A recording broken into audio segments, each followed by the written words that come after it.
Hi Wolfpack, today is Friday, September 21st. I'm Janila. And I'm Gabriel. And this is your Wolfpack News.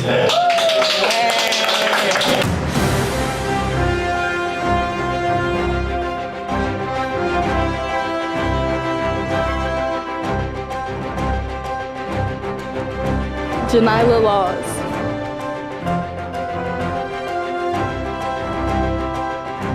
Chance Driggers.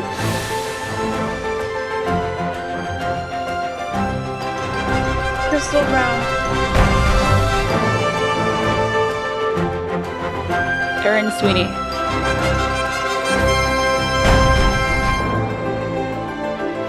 Desiree O'Grady. Braden Elliott. Amari Carter.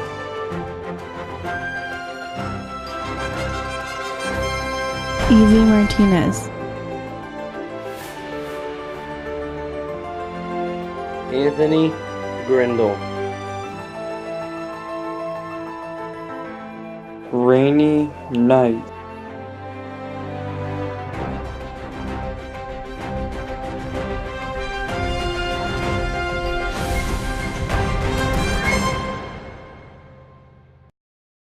My name is Raiden, and I'm here with some groovy national news.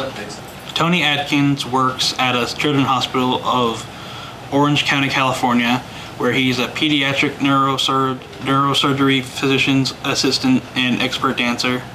He helps his patients with the pain by making them laugh, smile, and occupy their minds by letting them watch him dance so they would not focus on the pain. Patients who are admitted ask for Tony specifically because of how great he is with his patients.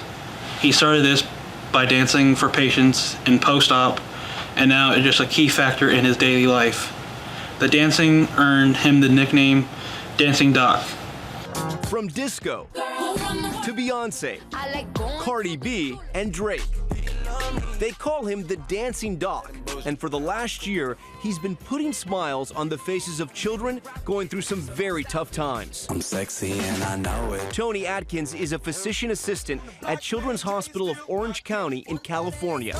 And it all started with just one patient that I said had leukemia and was in depression. So I just started dancing with them. And then from there, it just kind of kept going. The family of 5-year-old Avery Rogers credits the dancing doctor for helping their little girl. Avery wasn't able to dance or twirl because of a brain condition, but post-surgery, Tony started working with her. I asked her, I said, "Are you ready for your dance? Are you ready?" And she was so ecstatic. She said, "Yes, I'm ready." So we put on this song and we started dancing like it was nobody's business. And I actually did a turn with her. And, oh, it just warmed my heart. And the feeling is mutual. Avery sending us this message for the Dancing Doc. Thank you, Dr. Tony, for making me smile in the hospital. This approach to medicine reminds people that having a positive outlook can sometimes be almost as important as physical health itself. It is the same philosophy as Dr. Patch Adams, a real-life physician that Robin Williams famously played in the 1998 film of the same name. Hi. Hi, What's your name? Cameron. Hi, Cameron. I'm Patch.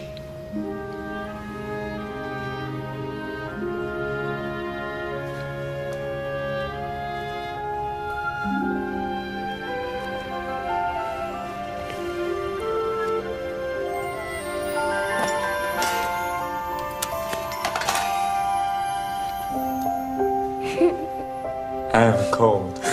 Just a bit of a cold. Is my nose red? Oh, it is. It's red. What's that? You don't know? I don't either. Let's find out. Taxi! Try on you.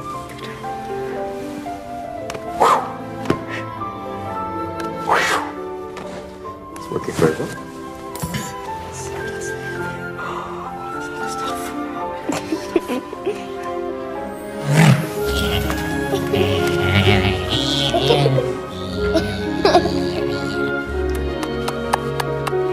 Bee kisses.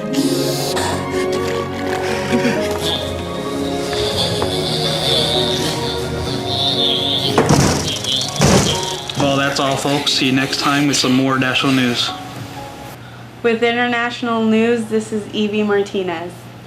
The Pacific Island nation of the Philippines has been experiencing a slew of political murders ever since the controversial President Duterte took office back in 2016.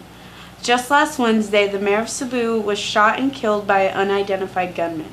This makes this assassination the third politically fueled murder of a mayor in 3 months. In total, over 15 mayors and vice mayors have been killed since 2016. It has been recently uncovered that some of these political leaders are involved with the drug trade, whether it be preventing it or allowing it to happen. Others believe this is a much-needed crackdown on government corruption. This has been International News. Hi, I'm Janala Laws, and we're going to be dipping our toes into some international news. A woman was forced to amputate all her toes off her right foot after she indulged in a fish pedicure that went horribly wrong while on holiday in Thailand. Victoria Kurthoy, 29, from Perth, Australia, contracted a bone infection in her toes from walking on broken glass in 2006. After undergoing treatment, doctors amputated the affected area and she made a full recovery, reported the New Zealand Herald. Kurthoy traveled to Thailand for a holiday and decided to try a fish spa. The treatment involved placing her foot into a tank containing hundreds of Gara rufa, a small species of fish native to rivers, ponds, and streams and lakes in West Asia. Fish pedicures are believed by some to help symptoms of eczema and psoriasis. Unfortunately, the water she tried in Thailand was contaminated with a waterborne disease that infected her surgery wounds from 4 years ago.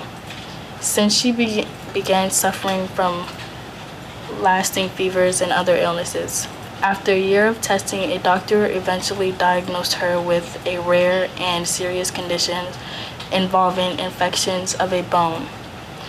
2 years later, Kurthoy's big toe on her right foot had to be completely amputated to contain the disease. However, it didn't fully get rid of the infection.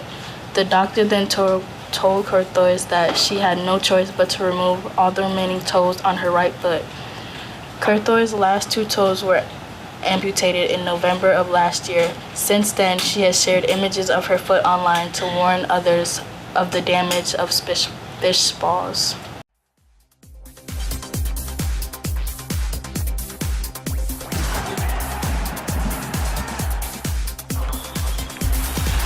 Hi, I'm Chance Striggers, and this is your sports news.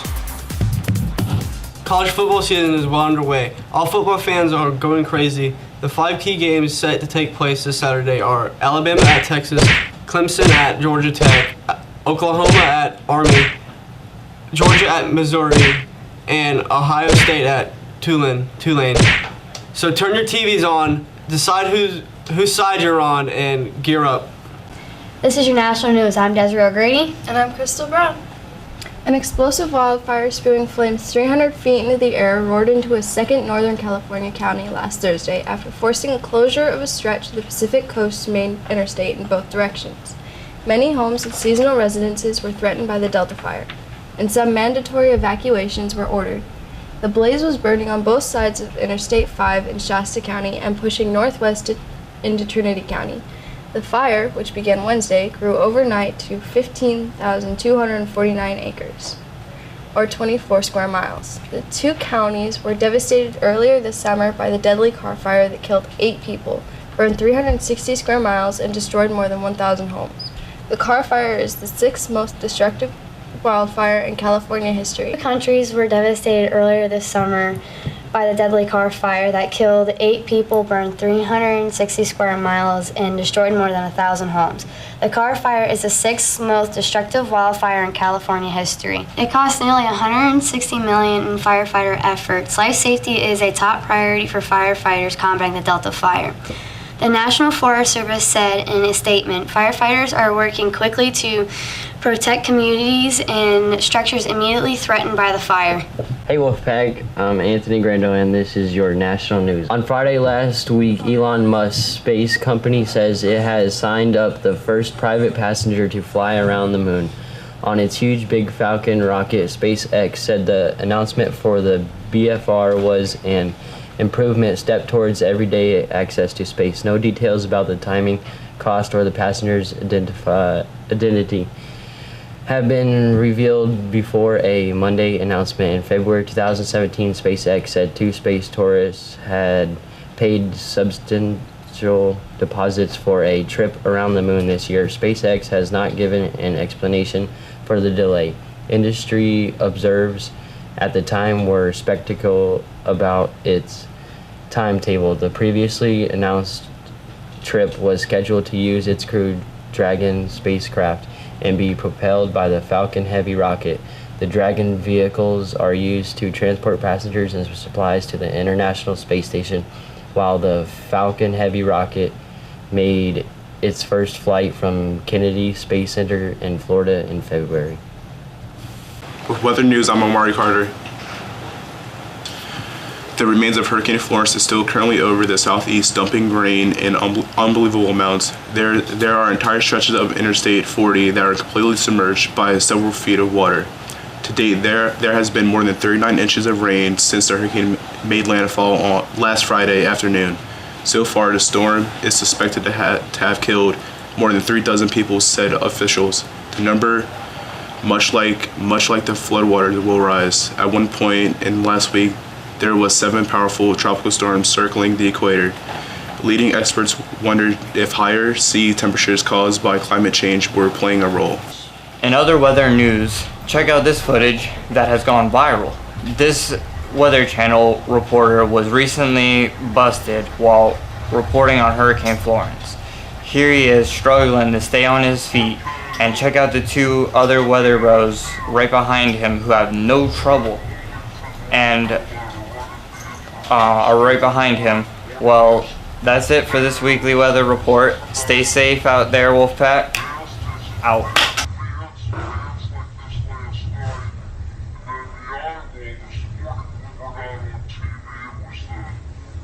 Okay, rolling, and 3, 2, 1. Hey Wolfpack, that's it for today's broadcast. Remember, Tuesday, October 2nd, there is a blood drive from 10 a.m. to 4 p.m. You sign up at the CCC. And remember, if it's news, it's happening.